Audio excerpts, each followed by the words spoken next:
नमस्कार बच्चों, आज हम 12वीं कक्षा का लेसन सेकंड एक दल का प्रभुत्व का दौर।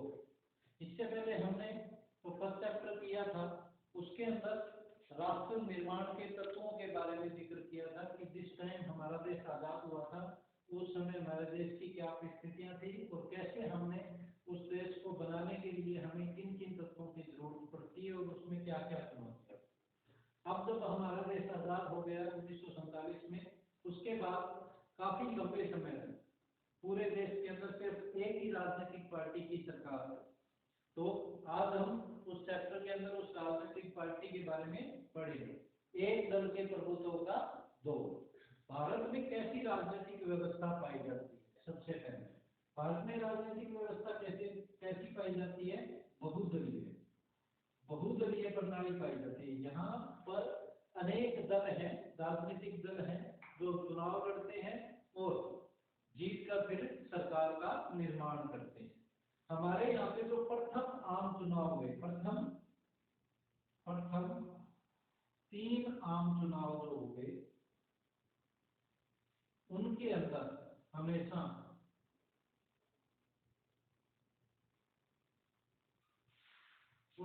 क्या था? हमेशा कांग्रेस की प्रधानता रही, यानी कांग्रेस सरकार क्या रही? विजयी रही। सॉरी, कांग्रेस की जो राजनीतिक पार्टी है वो क्या रही थी? विजयी रही थी। लेकिन चौथा जो आम चुनाव हुआ 1967 के आम चुनाव के अंदर राज्य स्तर पर क्या हुआ?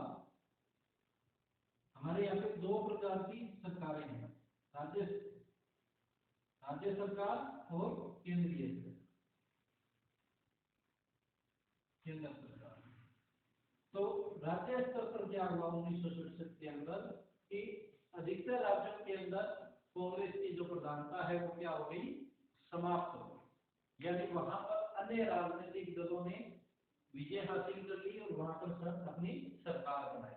उसके बाद लेकिन कंटिन्यू उसके बाद क्या हुआ? 1970 तक सेंट्रल गवर्नमेंट किसकी रही? हमेशा कांग्रेस की रही। लेकिन 1970 के अंदर जो चुनाव हुए उसमें केंद्र सरकार के अंदर भी जो प्रधानता थी वो समाप्त हो गई। किसकी? कांग्रेस पार्टी। तो कांग्रेस पार्टी यानी जब हमारा जो हमारी आजादी से 1947 से लेके 1967 तक राज्य सरकार और केंद्र सरकार वो दोनों ही सरकारें किसकी बनती रही? कांग्रेस की। लेकिन 1967 के अंदर राज्य सरकारों में अधिकतर जो राज्य सरकारें हैं वो अन्य पार्टियों को बहुमत मिल गया और अन्य पार्टियों ने वहां पे विजय हासिल की। इस प्रकार जो इसका प्रभुत्व है वो क्या हो गया? खत्म हो गया। 1970 में सेंट्रल गवर्नमेंट में भी कांग्रेस को बहुमत नहीं मिला, जिसके कारण सेंट्रल के अंदर भी एक दल का जो प्रभुत्व है, कांग्रेस का जो प्रभुत्व है वो खत्म हो गया, प्रभाव खत्म हो गया है। इसीलिए इस दौर को 1970 तक का जो समय है इसको हम क्या है? एक दल का प्रभुत्व बोलते हैं। यानी यहाँ पर सिर्फ एक ही राजनीतिक दल जो मुख्य था उसी की सरकार हमेशा बनती है। कांग्रेस पार्टी की स्थापना कब होती है? 1885 के। कांग्रेस पार्टी की स्थापना कब होती है? 1885 के अंदर। इसके अलावा भारत के अंदर वर्तमान में राज्य स्तरीय दल कितने हैं? 2 प्रकार के दल होते हैं, एक राज्य स्तरीय और दूसरी केंद्रीय यानी राष्ट्रीय स्तरीय।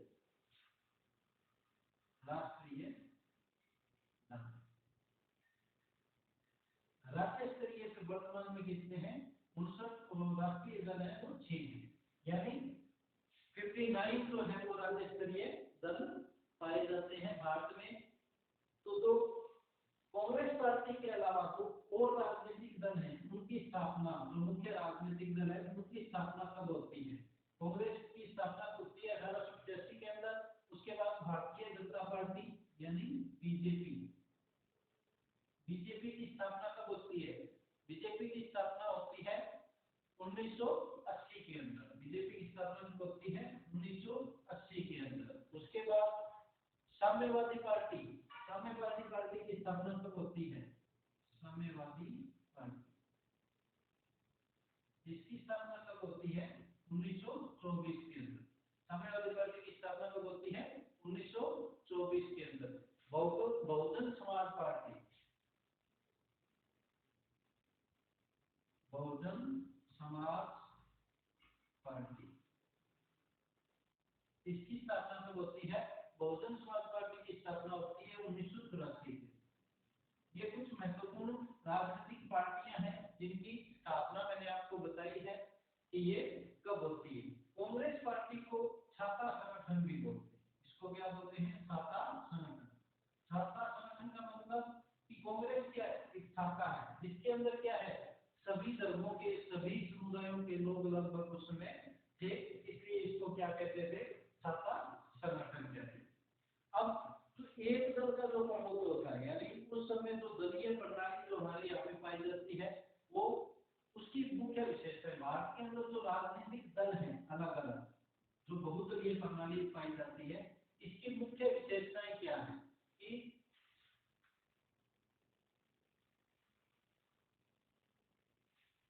बहुदलीय प्रणाली यहाँ पे पाई जाती है, इसकी विशेषताएं क्या है?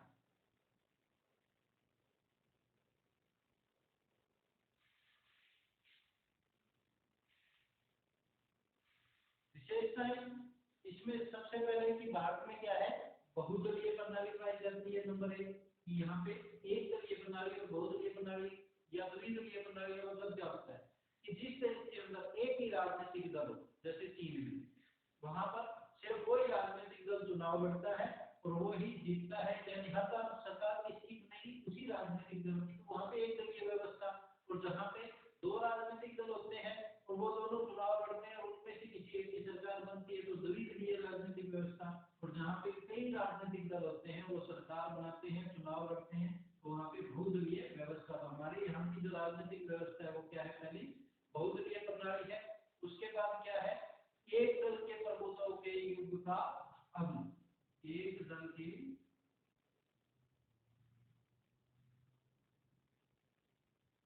प्रभुत्व के युग का अंत,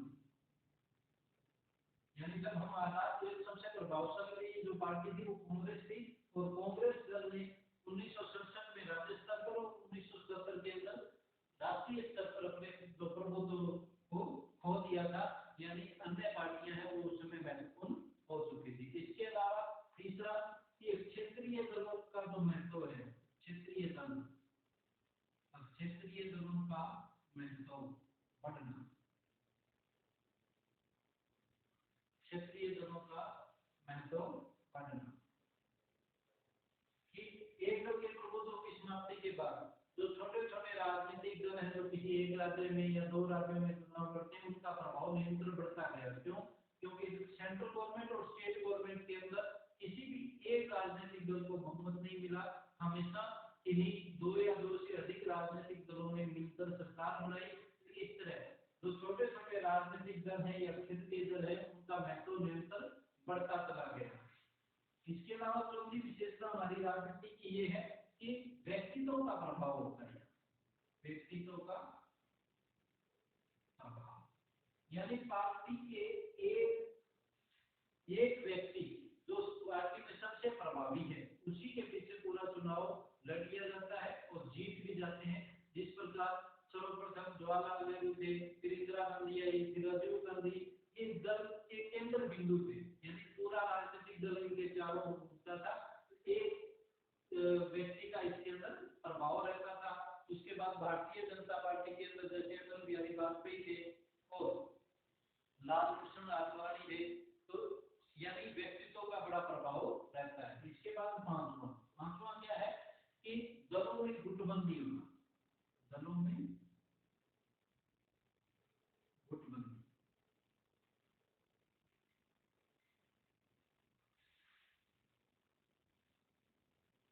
दलों में गुटबंदी का मतलब क्या है? दलों में गुटबंदी का मतलब जैसे कांग्रेस पार्टी है या फिर बीजेपी है, कोई भी राजनीतिक पार्टी हो, उसके अंदर जो प्रभावशाली नेता होते हैं, उनके अलग अलग गुट बट जाते हैं। ठीक है, वो पार्टी क्या है? एक होकर काम नहीं कर पाती, तो उसका प्रभाव धीरे धीरे क्या हो जाता है? कम होता जाता है।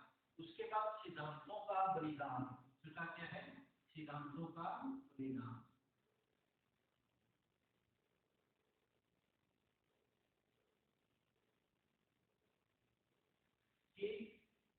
जो राजनीतिक दल है वो अपने सिद्धांतों पे कभी भी काम नहीं करते, वो अपने राजनीतिक लाभ के लिए अपने सिद्धांतों को छोड़ देते हैं या उनका बलिदान दे देते हैं। ये हमारी राजनीतिक व्यवस्था की कुछ विशेषताएं हैं।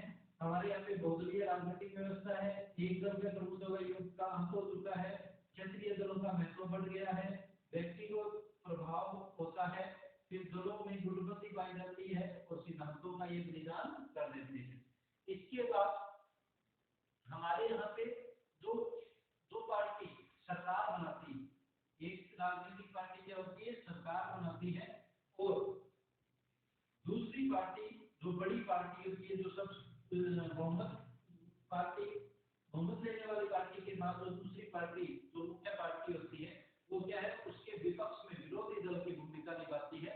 तो विरोधी दल की क्या भूमिका रहती है, जब एक राजनीतिक दल क्या है सरकार बनाता है तो विरोधी दल की क्या भूमिका है कि वो क्यों महत्वपूर्ण है। लोकतंत्र के अंदर विरोधी दल की बहुत ही अधिक महत्ता है या उसका महत्व है। सबसे पहला क्या है, आलोचना। विरोधी दल हमेशा क्या करता है, जो भी राजनीतिक पार्टी सरकार में होती है, सत्ता में होती है, उसकी हमेशा क्या करता है, आलोचना करता है और जनता को बार बार उसकी कमियों के बारे में अवगत करवाता है कि वो जो काम करती है उसमें क्या क्या कमियां हैं, जनता को जागरूक करने का काम ये करता है। दूसरा क्या है, ये वैकल्पिक सरकार होती है, वैकल्पिक सरकार।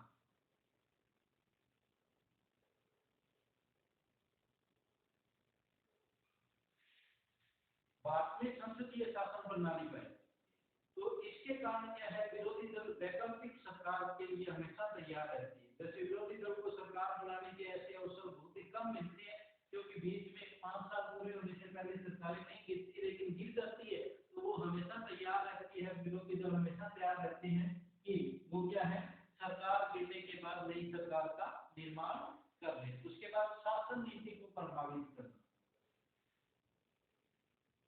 शासन नीति को प्रभावित करना। जो विरोधी दल होता है वो क्या है, शासन नीति को, जो प्रशासन जो भी राजनीतिक दल चला रहा है या जिसकी भी सत्ता है उसकी हमेशा कमियां निकलती है और नीतियों को, उनकी योजनाओं को प्रभावित करने की कोशिश करता है। नंबर 4, लोकतंत्र की रक्षा।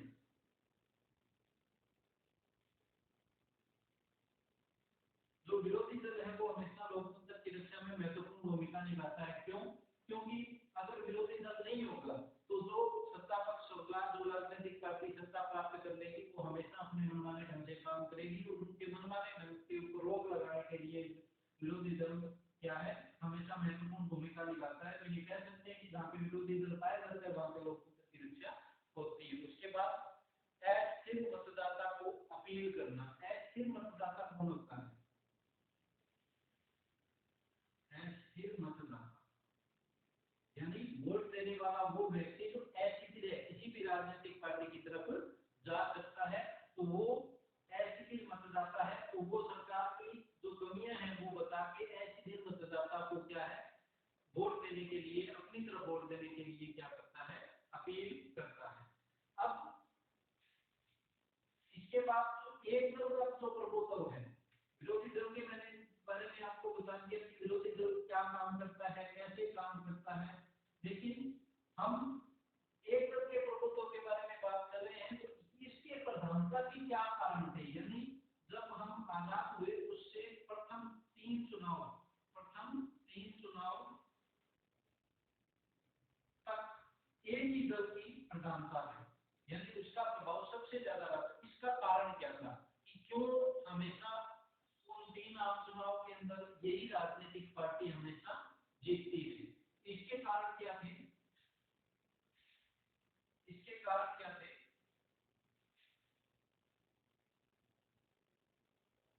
एक दल के प्रभुत्व यानी एक राजनीतिक पार्टी के हमेशा जीतने के क्या कारण थे। सबसे पहला है कि कांग्रेस में सभी वर्गों का प्रतिनिधित्व, सभी वर्गों का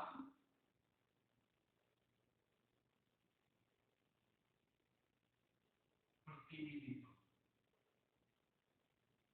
यानी कांग्रेस पार्टी के अंदर प्रत्येक व्यक्ति का जो तो प्रत्येक वर्ग का जो व्यक्ति था वो शामिल था, जैसे मध्यम वर्गीय लोग हैं, साम्यवादी हैं, दक्षिणपंथी हैं, उग्रवादी हैं, उदारवादी हैं, हर एक सोच के व्यक्ति को इसमें शामिल किया गया था।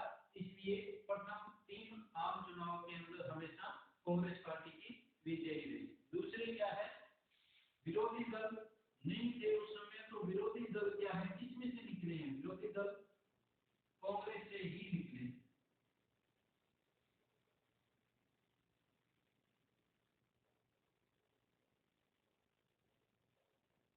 कि विरोधी दल क्या है, कांग्रेस से ही। जब हम आजाद होने के बाद जितनी भी पार्टियां बनी वो क्या है, कांग्रेस से लोगों ने अलग होकर ही नई पार्टियां बनाई, जैसे समाजवादी पार्टी है, प्रजा समाजवादी पार्टी है, जनसंघ है, राम राज्य परिषद है, हिंदू महासभा, ये पार्टियां क्या है आजादी के बाद बनती है और वे कांग्रेस से ही निकली पार्टियां हैं।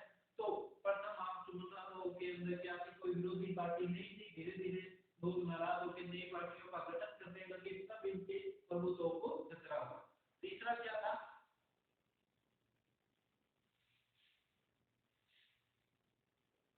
1967 के बाद भी क्या है, कांग्रेस केंद्र में प्रभावशाली। 1967 का जो आम चुनाव हुआ उसमें राज्य स्तर पर जो सरकारें बनी वो क्या है, वहां पे कांग्रेस ने अपनी प्रधानता खो दी। लेकिन 1967 के बाद भी कांग्रेस हमेशा केंद्र के अंदर क्या है, अपनी सरकार बनाती रही और राज्यों की राजनीति में प्रभावशाली भूमिका भी ये रखती है। उसके बाद राजनीतिक दलों के कार्यक्रमों में समानता, कार्यक्रमों में समानता।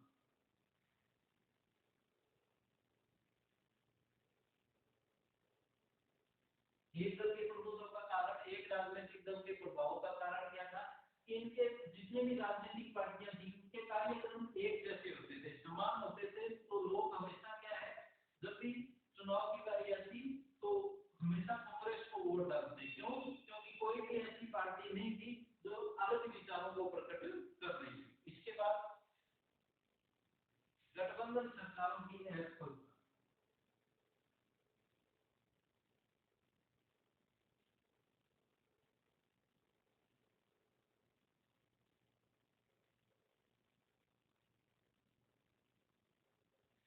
जो 1967 के बाद राज्य स्तर पर जो सरकारें बनी राज्य के अंदर वो क्या थी, गठबंधन सरकारें थी। गठबंधन सरकार को होती है जिसके अंदर 2 या 2 से अधिक राजनीतिक दल मिलकर क्या बनाते हैं, सरकार बनाते हैं। तो वो जो गैर कांग्रेसी सरकारें बनी, गठबंधन सरकारें, वो सक्षम नहीं हो पाई, यानी अपने जो कार्यकाल है कांग्रेस का वो पूरा नहीं कर पाई। उससे पहले ही क्या है वो सरकारें गिर गई। तो इस कारण क्या है, इसकी एक तरह का जो कांग्रेस का जो प्रभाव है वो हमेशा ही बना रहा। उसके बाद राजनीतिक दल बदल, राजनीतिक दल बदल।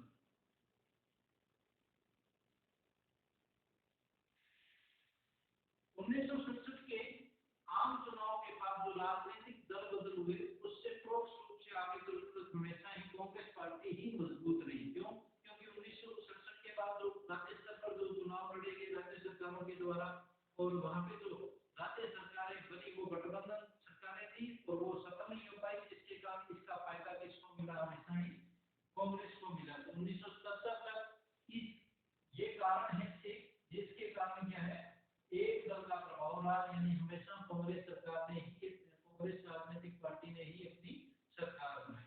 तो ये आपका फर्स्ट चैप्टर था जिसके अंदर एक दल के प्रभुत्व के दौर के बारे में जिक्र किया गया, यानी आजादी से लेके 1970 तक हमेशा कांग्रेस पार्टी ही सत्ता में रही। राज्य के अंदर 1967 के अंदर क्या हुआ, कांग्रेस पार्टी के प्रभाव खत्म हो गया। 1970 के अंदर केंद्र राष्ट्रीय स्तर पर इसका प्रभाव खत्म हो गया। लेकिन इस दौर की प्रभुता के दौर के कारण क्या थे, ये हमने कि ये विरोधी दल क्या होता है या इसका क्या महत्व होता है, इसके बारे में हमने पढ़ा। और हमारे यहाँ की राजनीतिक व्यवस्था की क्या विशेषताएं हैं, यानी यहाँ बहुदलीय प्रणाली पाई जाती है और एक दल के प्रभुत्व का जो अंत हो गया उसके बाद सैद्धांतिक आधारों का अभाव रहता है। क्षेत्रीय दलों का महत्व लगातार बढ़ता गया, व्यक्ति का प्रभाव रहता है। तो ये इस चैप्टर में हमने 3 टॉपिक किए हैं कि दलीय हमारी राजनीतिक व्यवस्था की विशेषताएं क्या है। दूसरा